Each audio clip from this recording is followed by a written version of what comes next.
On Thursday night, the Boston Celtics lost to the resurgent Houston Rockets 127-113.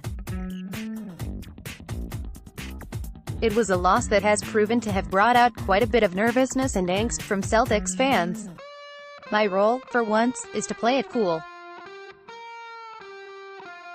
The Rockets' loss, while a little disappointing in the heat of the moment, was one of the team's most excusable losses of the season. The Celtics played well and largely went punch for punch with Houston throughout the game. For instance, though the Houston lead pushed near 20 points in the first half, Boston trailed by just 2 points at halftime thanks to a 22-7 run to close the second quarter.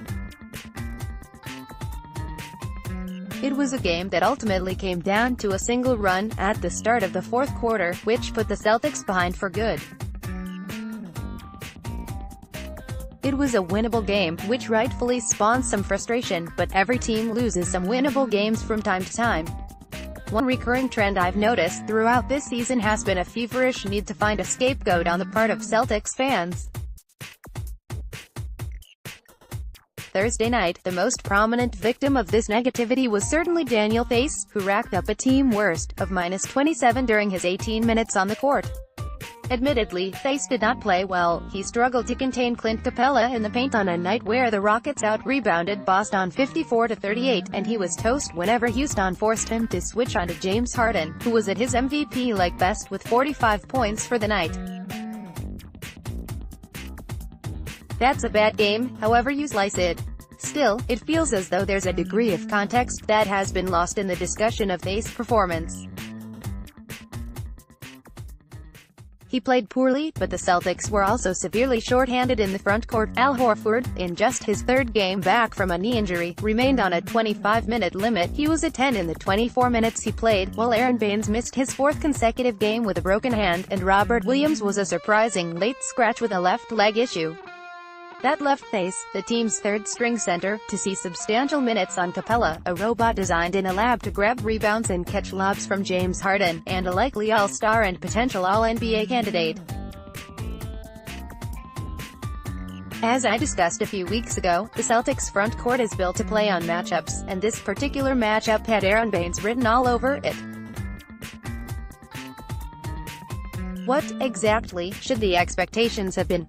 Some have argued that Theis should have been replaced with Dershawn Yabusele, who was a 3 in his 5 brief minutes for the night. And, in fairness, Yabusele acquitted himself quite well in that short cameo. He played excellent defense against Harden in an ISO situation, and later picked up a steal. Still, even this rings a little hollow. As the Celtics have struggled, Yabusele has started to become a greater target for fans disappointed in his lack of impact since being drafted in the first round in 2016. Though he's returned quickly from an ankle sprain that seemed likely to keep him out for significant time, his lack of impact as a former first-round pick has put him in some fans' crosshairs.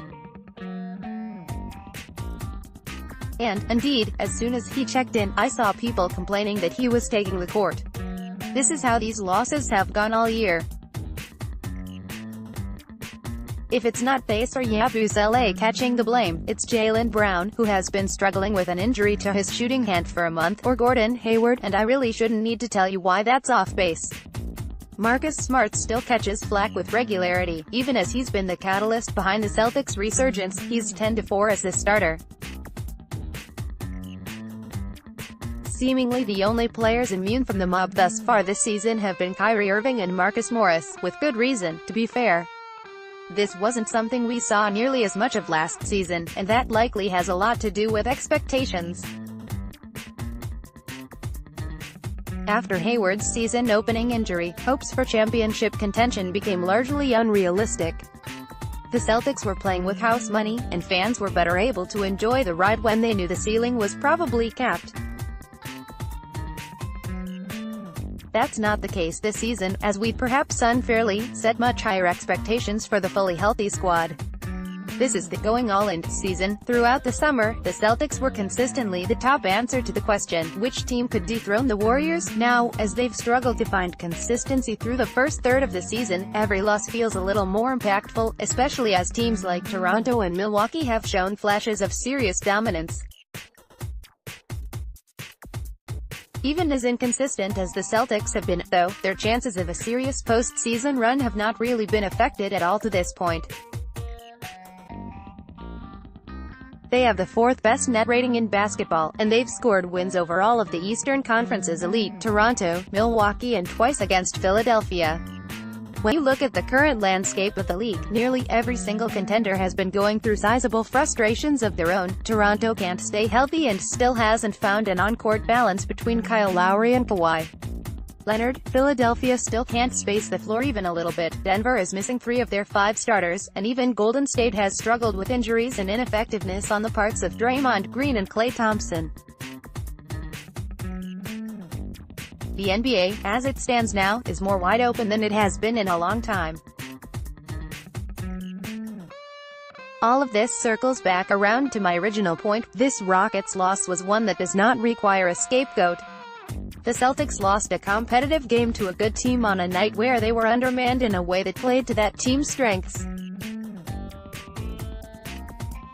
That's all it was. They did not get blown out, despite what the 14-point margin of victory might suggest, though the fourth quarter might leave a bad taste in most fans' mouths. The 22-7 run cannot be forgotten, nor the absurdly competitive third quarter that featured a straight-up shootout between Irving and Harden. The Celtics season has been undeniably frustrating, nobody's arguing against that. The team hasn't reached the bar they've set for themselves yet, and we're all collectively waiting for them to figure it out. There's a line, though, between taking a critical look at the team's struggles and wildly overreacting to the most recent results. Faye's had a bad night, but he's generally enjoyed an effective season as a low-minute matchup play off the bench. He doesn't suddenly deserve to be cut from the team. It feels like it's time for everyone to take a small step back and keep the greater picture of the season in mind. We might just keep each other a little more sane that way.